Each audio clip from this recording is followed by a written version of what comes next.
Welcome to the Resilient Performance Podcast. This is Keep It Real Talk number 3 with myself, Greg Spatz, Trevor Rappa, and Duncan Cheejan. We wanted to talk a little bit today about some complexity when selecting interventions and trying to keep things sort of as simple as possible, keep it real, and figuring out ways to cause a change that we want to make without having to make it overcomplicated or just too difficult for the people we're working with to kind of grasp. Because essentially, like our clients, our patients, our athletes don't really care usually, and they shouldn't really have to care necessarily like what's going on with an exercise or a stretch or whatever intervention to have it work, right? So we always use a test-retest approach. We're always doing something, testing and seeing if it works. And it's a constant evaluation assessment every time we're seeing people. So as long as something is working, we don't necessarily care what it is or, we don't care to overcomplicate it. We want things to be pretty intuitive and simple for people to execute in front of us and then independently as well. So we'll provide any of those, exercise videos or instructional videos for them to do on their own, and it should be simple enough for them to execute without us even being there, because that's going to be how you essentially help people for the long term, is giving them independence and giving them the ability to help themselves.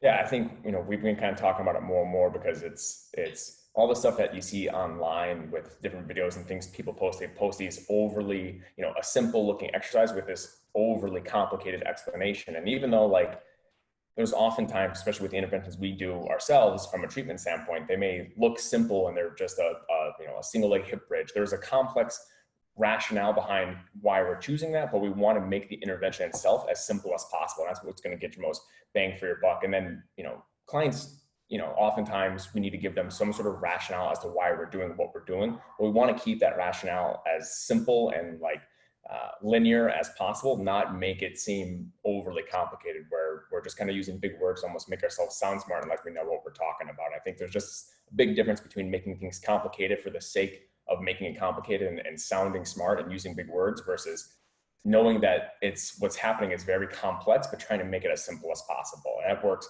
when we talk to other professionals too, it's like, we don't want to make things just complicated for the sake of complicated. A lot of stuff gets lost in translation when you're just making things complicated, and then you start to try to speak different languages versus trying to get on the same page and make the complex simple. I think there's a lot of layers to this, and one of them is how we share information now. So a lot of information is shared through social media and kind of our space, like the rehabilitation and fitness space. People, in order to gain a following, try to be novel for the sake of being novel. But the reality is there's only so many ways to do the same thing, right? So ultimately, everybody's doing kind of the same things, but I think where people try to differentiate themselves is by providing unique rationales for things. But sometimes people, I think, get so deep into why they're doing what they're doing or trying to explain the mechanism behind it that you forget what it is that you're actually trying to do.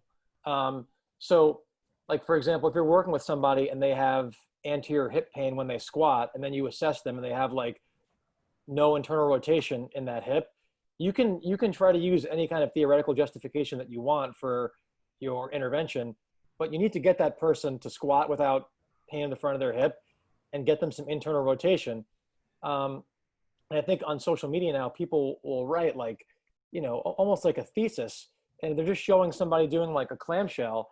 And it's we can talk about whether clamshells are good or not. That's not the point. But the point is you're doing a very simple thing, and there's nothing wrong with that, but you don't need to make a simple thing more complicated than it needs to be. I think that internally as a profession, we should probably have those conversations, but where it becomes problematic is when we talk to a patient like we would a colleague.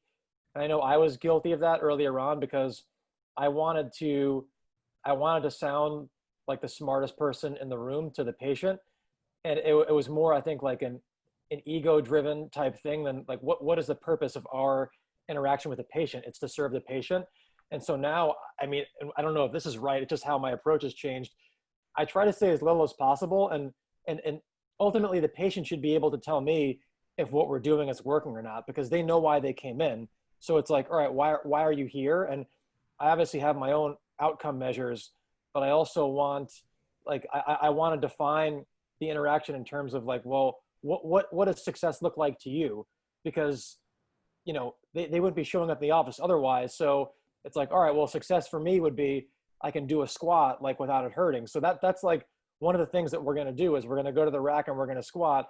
And if it doesn't hurt, then we know that we achieved the objective. And if they want more detail, I'll try to give it to them. But we really, for a lot of stuff that we do, and we don't actually know why or how it works. I mean, it's hard enough to figure out if it works or not. That's why we have test retest. And that's why I think ultimately we should defer to the patient and let the patient define the experience on their terms. But you know, a lot of what we're doing in terms of like the mechanism is speculative. So I think that you can almost incriminate yourself when you say too much and you say, well, here's why what I'm doing is working, because a lot of it is like, frankly, is bullshit. So, I mean, I think we can theorize in good faith and try to determine, you know, and I think it's important to have these conversations, but when you're doing it for the wrong reason, and the reason is to either like brand yourself on social media to sound smarter than somebody else, or, you know, try to like create sort of this like guru type phenomenon with the patient. I mean, I say I don't know the patients almost ever. When they say like, what is this doing? I'm like, well, I can guess, but I really don't know. But the bigger question is like, does it matter, right? Is it, the biggest thing is like, is it safe? We don't want to do any unnecessary harm. And then beyond that, like, did it achieve what it is that you came in for? And if it meets those two objectives, then in my opinion, it was a successful interaction. And I don't think we need to go much deeper than that. But I think, you know, there's reasons why people overcomplicate things. And a lot of it, again, is because like everything's kind of already been done. So there's only so many ways to do the basics well. But, and even in like the continuing education space, right? Like nothing is that new there. It's all derivations of manual therapy, derivations of exercise and graded exposure, but people create unique nomenclature and rationales for what they're doing. And then it becomes like this new thing. And that doesn't mean that, you know, we can't benefit from those courses, but just, I think that it's important to see the similarities and not just the differences, because none of this stuff is that different. And as we've talked about before, I think the more important thing than like your explanation for what you're doing is how do you piece everything together and how do you connect the dots? And that's much more subjective than it is, you know, highly definable in terms of like the words that we're putting to it. Yeah, and we have students come in every so often. We don't always have them, but you know, when we do have students, it seems that students these days are being sort of bombarded by social media and a lot of the stuff that you're referring to, Doug, where things are kind of, you know, they have this long drawn out explanation and they're sort of overcomplicated for that student at their point in their career. Like that's something that's just not helpful for them all the time.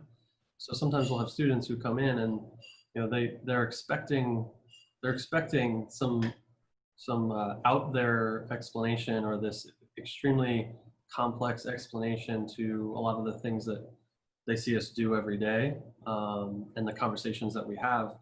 Then they realize like it doesn't have to be as complex and as complicated as what it might seem like on the internet. So I think our students have expressed almost like feeling relieved that they don't need to go learn all of these things that they haven't been exposed to previously, because it just sounds different. And like you said, it's a new nomenclature, where it's just foreign to them, but then it winds up being the same intervention that they may have seen before, either in physical therapy school or in their own, you know, exercise endeavors. So that was definitely something that we found most recently with our students is almost like relief, where they don't have to overcomplicate, and they can keep things simple and still be effective. That was kind of interesting to have those talks with them. Yeah, what do you have, Trevor? Anything to add? Yeah, I think like when it comes to that, we were kind of talking about that last week, is it's like there is a lot of cool information that's really like interesting to know, and it's you know, kind of fun to go through the mental battle of learning something new and try to figure something out, like problem solving and things like that. But ultimately, it's like, to a certain degree, I get that from like a professional standpoint. You want to stimulate yourself and you want to learn, but ultimately, like we've been talking about this whole time, it's like we're working with people in front of us, and if what we're, kind of learning from like the professional side of things, the professional development, the con ed side isn't translating to like improving something that we do when it comes to our clients or our athletes, then it's almost kind of a waste of time, in my opinion. So, understanding that our rationale and our decision making is kind of always improving and changing over time is huge. But I think when it comes like the student side of thing, it's like you kind of also have to know like where are you currently right now and what's the most fundamental thing that you should be trying to learn that's going to impact what you're doing with these clients. So when it comes to like, PT, it's like we need to know some anatomy. And if you come in and you're talking and you don't understand just some basic foundational anatomy, then it's really hard to kind of make an impact with your clients. But instead you're learning something really, really high level. Like the analogy we used last week was like, it's like if you're a first year PT student and you're coming in and you're learning a lot of the stuff that's kind of like on social media, it's like you're going into your freshman bio class in high school, but they hand you like an astrophysics textbook. It's like, well, that's cool and that's really interesting stuff, but like you need to learn a lot more foundational basic stuff before you can even try to touch some of those higher level concepts. So I think it's really important to be like truly honest with yourself and know like what you actually know and what you don't know, so you can kind of understand what is the best path to kind of get to where you want to be. And it has to be something, like you said, it has to be something that is going to change what you do. Or otherwise it's just a hobby, which is also fine and it's interesting and it's fun to learn stuff, but then it just becomes outside of what you're doing professionally, because it's not going to necessarily change what you do. And that's another thing that we spoke about with the students too, is you can see all these crazy things on the internet, and then if you actually had the person who's posting these things on the internet treat in front of you, they probably do a lot of the same stuff that you would do, and it's not going to be something that's so overcomplicated or complex. They just have this long drawn out explanation of it to, like Doug, you said, kind of either make them sound smarter or feel smarter or whatever it is. Yeah, and I think that this process can't always be rushed. Like you need context to be able to simplify things. So like I think we can all attest to, like when we first started, we probably made things more complicated than they needed to be, and then you realize like, okay, you're not getting the results with patients that you could, because we can't spend every day and 24 hours a day with our patients. So we have to give them things to do at home, especially because of our model where we don't get a lot of treatment frequency. And so now we're always asking ourselves, how can this patient mess this up? And we're not there to supervise it. And it's forced us to be more simple with our explanations. So it's not about like what it's about what you're able to get somebody to do, and to do without supervision. And the more like layers of complication you add to something, the less likely you are to get retention and compliance. And compliance is like the biggest thing, because I mean, it's not that like we're doing anything magical. I think we're just getting people to do the basics, and more importantly, getting them to like understand what the basics look like so they can do them on their own. And with when you're in PT school, it's a very theoretical academic type education by virtue of what you're in a classroom, right? Like you're not out treating except on clinicals. And so there's no context for what you're learning. So because you're being tested and evaluated on theoretical things and theoretical mechanisms, that's kind of like how you think. You're not thinking, how can I make this simpler? And so I don't know if you can really develop this until you've had a lot of reps and you've made a lot of mistakes. But I think that a good way to kind of get some of a filter for this stuff is to read outside your field. I was talking to, one of these episodes, Bill Hartman, a couple of months ago, and we were talking about like, I think Skin in the Game by Taleb is a great book. And he talks about this phenomenon called naive interventionism, which is like in an effort to kind of impress your colleagues, you create these very complicated explanations for interventions. And because, by having these interventions, you're signaling to your colleagues, it makes you want to intervene more and more, but there's always second order effects to intervening, and there's unintended consequences. And I think that's the same thing in our field, like in an effort to, to appear like we're intelligent to our colleagues on social media. If we apply that kind of thinking to our patients, it can have second order effects that aren't therapeutic and that aren't, commensurate with the patient's goals. And he also talks about this thing called the intellectual yet idiot, which is basically kind of like this person who, like very, very theoretically intelligent, if you even want to use that word, but from a practical standpoint, they can't apply that theory. And ultimately this field is about application. And so it's kind of like the Dwight Schrute thing from The Office, where somebody asked him, what have you learned from Michael that was profound? And he says, like when Michael said, don't be an idiot, it changed my life. So I'm kind of like, when I reflect on what I'm doing, it's like, how do I not be an intellectual yet idiot and make something that's simple way harder than it has to be? Because, I think that there's a downside to making things harder than they have to be. And that's that, you don't get compliance, and you don't get the results you want, because ultimately it's not about us. It's about the person in front of you that's giving you their time and their money. And I think like on that point, we've all seen, clients, that come from some other, whether it's a physical therapist or just a different profession in general, that come with this really overcomplicated explanation of kind of like what's going on with them. And it makes them extremely fragile. And I think that's like one of the things that we do a good job of, is trying to like, just desensitize people to that feeling of, just being overly fragile and feeling like you're made of tissue paper.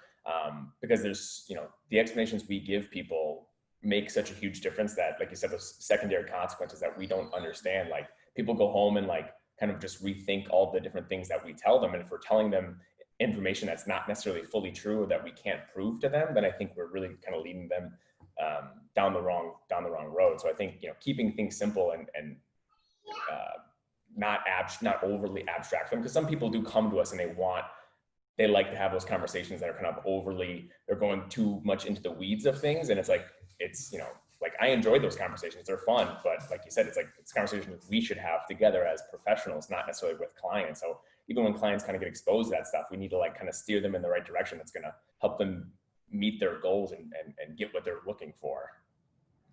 Yeah, I think that's a great point. Like, I think most medical people are well-intentioned, and no one is deliberately trying to make a patient feel fragile. But if in an effort to show a patient everything you're like, well, you've got an upslip in your pelvis here, and you're rotated this way here. And whether it's, an overly complicated biomechanical explanation or an overly complicated, even with some of the pain science things, like, I mean, I might feel fragile if somebody told me that my amygdala was hijacked and, like my immune system was compromised. And it's like, all those things actually like might be true, and there might be something substantive in each of those models, but people are coming to you because they're in pain. They want to be able to do things.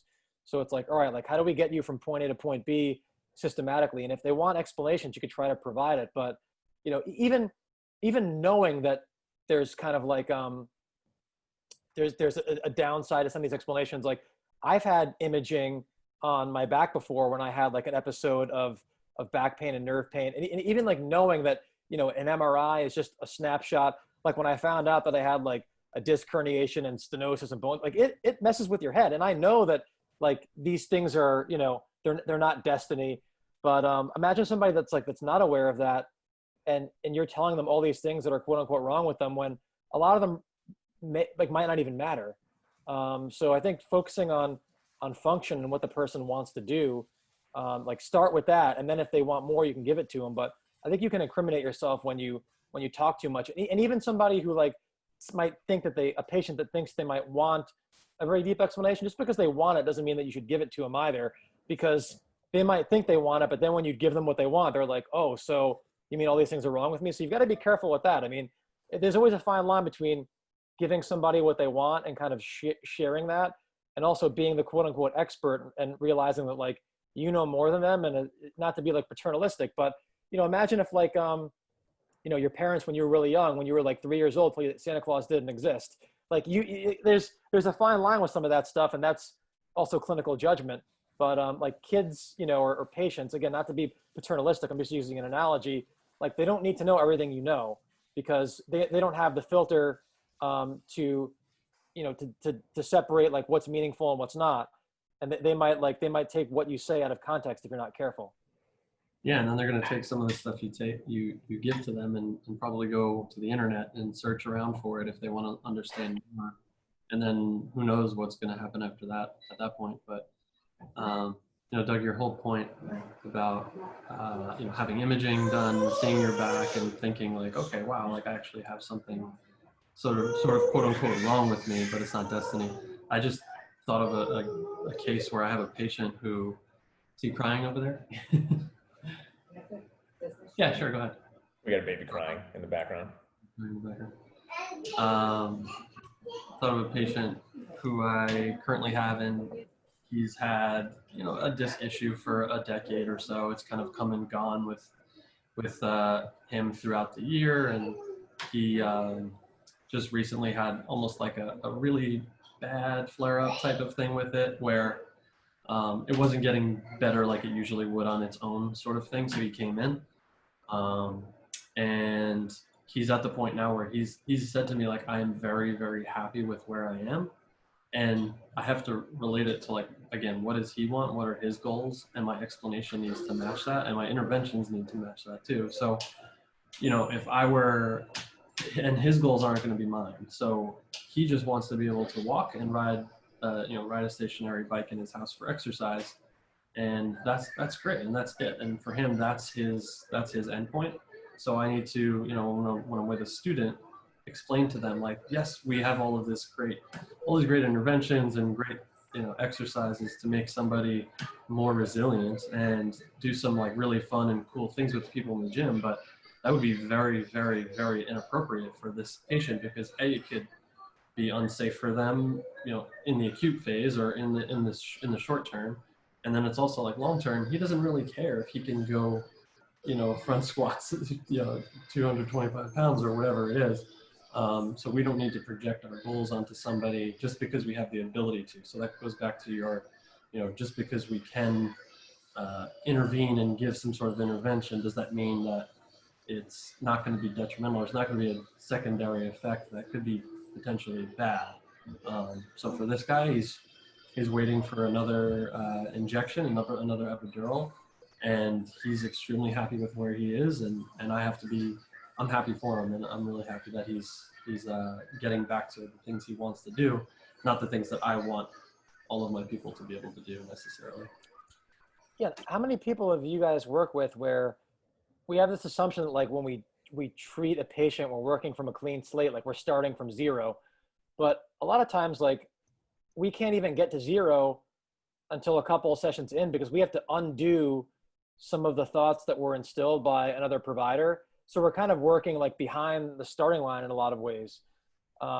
So it's, again, I think, like, less is more when it comes to explanations, because you have to, I think a good exercise is, like, when you tell somebody something, how can this be taken out of context and misinterpreted in a kind of, like, almost toxic way?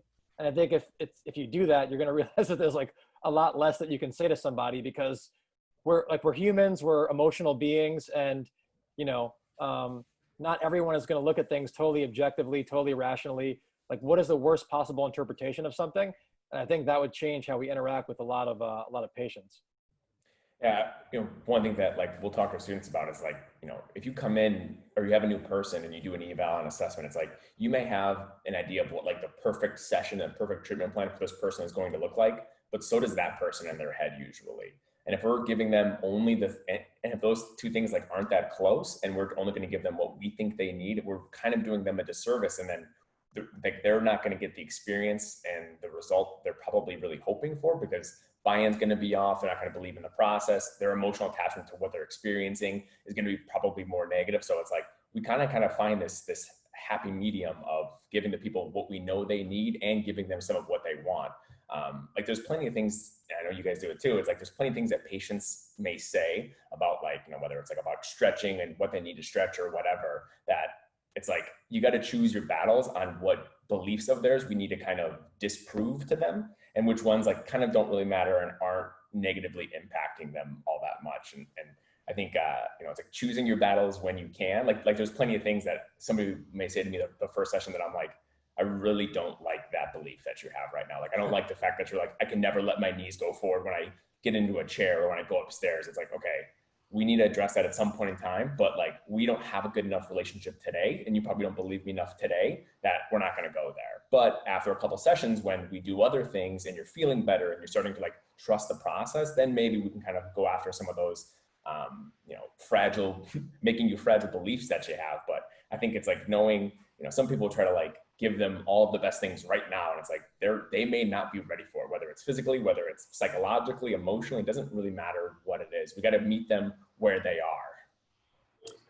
I think that's a great point. I think that the most important question you can ask a patient during an eval is, if this experience goes as well as you could possibly envision, what would that look like to you? Because that's going to kind of dictate how you're going to approach things too. Um, and a lot, I think we would all agree, like a lot of what we do or what anybody does in an eval is like, you're going to do the same eval pretty much with everybody, depending on like their chief complaint.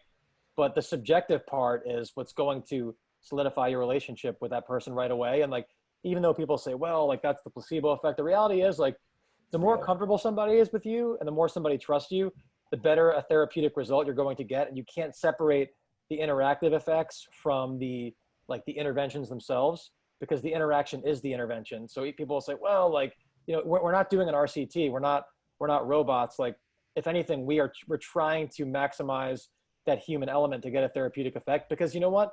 The better you are at that, then the less good you have to be as a therapist. Now we're obviously trying to be as competent as we can therapeutically.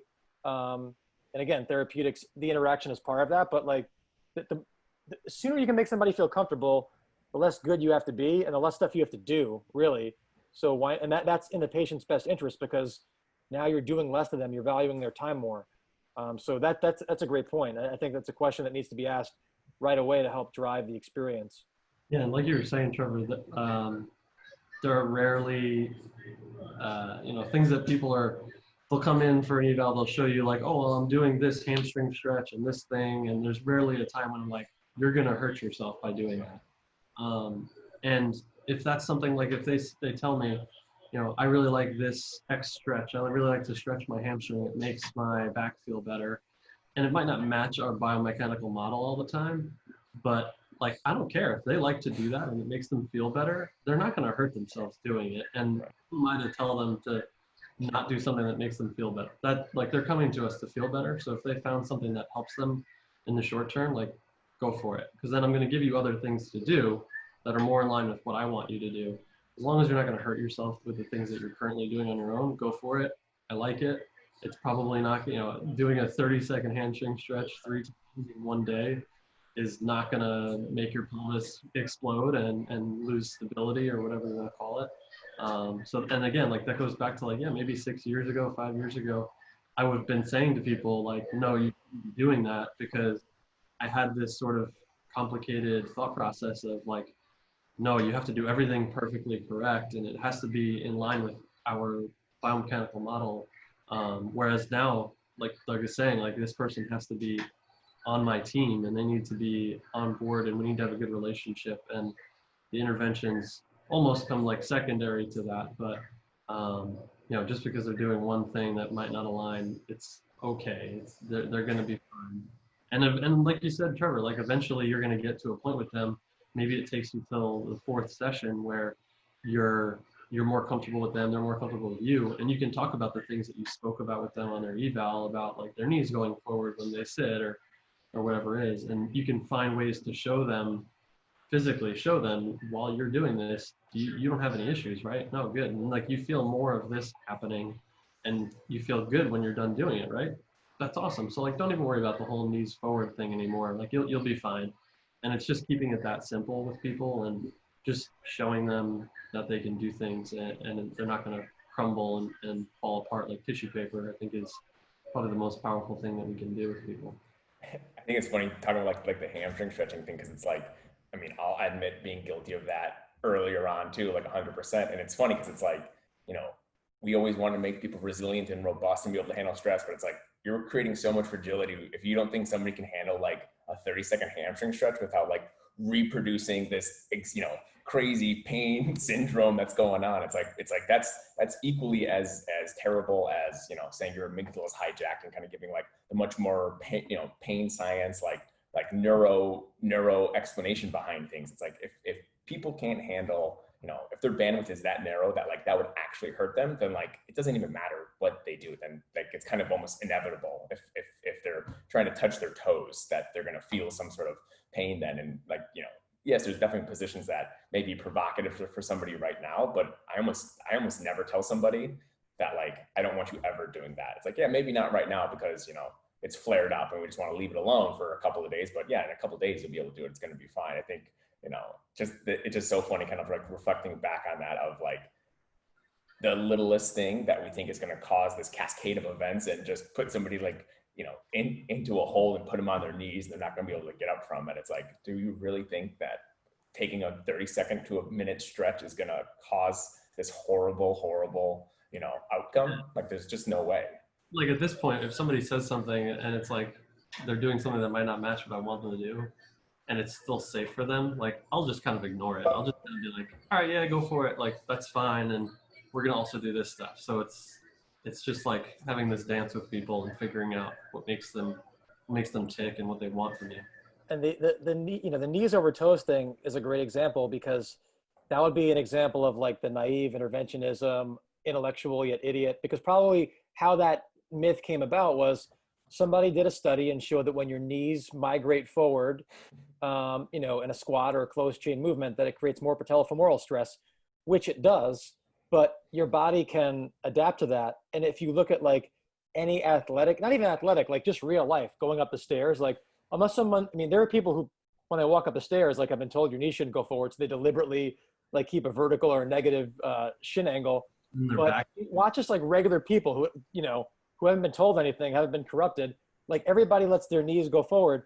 So Taleb talks about, the intellectual yet idiot will lecture birds about flight. So it's like someone who, studies flight and is lecturing the bird about like, well, you're actually doing it wrong, and we've got to be careful not to lecture birds about flight, because it's like, it's amazing. And that's the thing, is well-intentioned people, but people who have gone to school, have advanced degrees, doctorates, are telling people that you shouldn't let your knee go forward, when like, look at all the effing birds around us, human beings, like this is how we fly, our knees go forward. So it's like, it's kind of insane when you think about it. So a good sanity check is always like, forget what the textbook says, just like look at people, and what are the chances that like billions of people are wrong when they walk or go up the stairs and like their knees go forward. Or look at people before, if you have access to those kind of things. So look what people did before we became really smart and became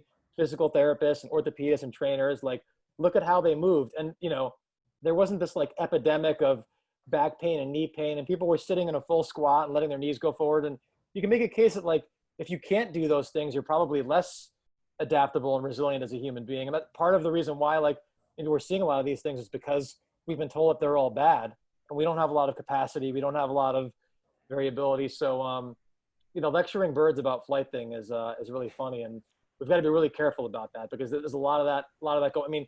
Same thing with, people like when they go to brush their teeth, it's like, you're supposed to keep a neutral spine. It's like brushing your teeth is not the same as deadlifting 500 pounds. So yeah, there's a lot of that stuff out there. We had a talk a couple weeks ago, Doug, about like the whole like self-organization thing, and it's like, when we don't give anybody cues, we're just seeing like their most pure movement they can possibly do. And it's like, I think that is so rarely the case, because whether they're an athlete or whether they're a Gen Pop person, or it doesn't even matter like their age, like they've probably come into contact with somebody who has made whatever they're doing cognitive to a certain degree. So we're kind of overriding the idea that they're just this plastic, moldable, self-organizing creature in front of us. It's like, if you see an athlete like raise their heels off the ground as they're getting into an athletic stance, it's like somebody told them to do that. I can pretty much guarantee no athlete ever in the history of the world, if you told them like to get ready to go do something like, squatted and lifted and just brought their heels off the ground. Like, that's an unstable position. They're not balanced. There's a million reasons why they wouldn't do that. So if we see somebody do that, I don't want to like let them continue to do a strategy that's not optimal for them because somebody else has given them, a bad cue in the past. It's like, so I think exactly what you just said. It's like, if we understand like what normal, quote unquote normal, whatever you want to call that, people do and how they move, it's like, that's what we want to kind of get everybody to be able to do. And so many times, like you said, we over intervene and we over coach and we over cue, that just makes everything it kind of takes away the fluidity and the rhythm of movement, which is kind of one of the things that, like, I know for myself, like, unless we're lifting heavy, it's like, I'm always looking for those qualities with how people move, whether they're changing direction, whether they're running linearly, it doesn't really matter what it is. I want to see like a rhythm and a fluidity and a balance and an organization to their movement. Yeah. And that's a great point, is that like, because there's this whole self-organization thing, which is kind of, it's well-intentioned and I get it. And the idea is like, it's to prevent people from overcoaching. It's like, look, the athlete or the patient or the person is going to find a solution. But in a vacuum, that's true. But most people have had access to either coaching or the internet. So like, if you see somebody and they're squatting and they don't let their knees go forward, what are the chances that that's like how they would intuitively squat, or that someone told them, hey, your knees shouldn't go? So yeah, that's why you can't assume anything. You have to ask, like, what, like, why? Okay, this is great. Like, this might be the best solution for you, but why are you doing it? Did somebody tell you to do it? Oh yeah, someone told me that my knees aren't allowed to go forward when I squat. That's not self-organization. That's somebody instilling a belief in you that your knees aren't allowed to go forward. I mean, I remember working with a strength athlete. He had like back pain when he squatted. I was like, all right, let me watch you squat. Like, it literally took like probably a full minute before he actually squatted, because he was doing this crazy like breathing ritual. I thought it was like a free diver getting ready to hold his breath for 5 minutes. And it was like almost like watching an exorcism. And I'm like, what are you doing, man? And he's like, well, someone told me. I'm like, no, just like unrack the bar and just sit your ass down and squat. Like, it's not, you know? So, and the thing is, he was so focused on this ritual that somebody taught him that he wasn't paying attention to what I thought were the important points about like not letting your spine move like an accordion when you squat.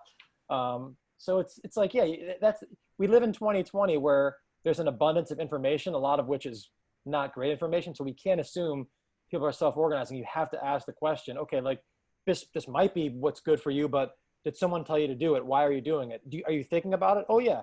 Someone told me every time I sprint, I'm supposed to stay low. That's why they're folding at the hips. That's not self-organization, because yes, like there's no perfect way to move, but there are certain similarities that we see throughout sports. There are models that I think are useful. Like we just had Chidi on talking about the track and field model and, you know, what you should do when you accelerate. If you're violating that model, that may work for that athlete, but why are you violating it? If you're violating it just because someone told you to stay low and that's why you're folding at the hips, that might not be a great reason, right?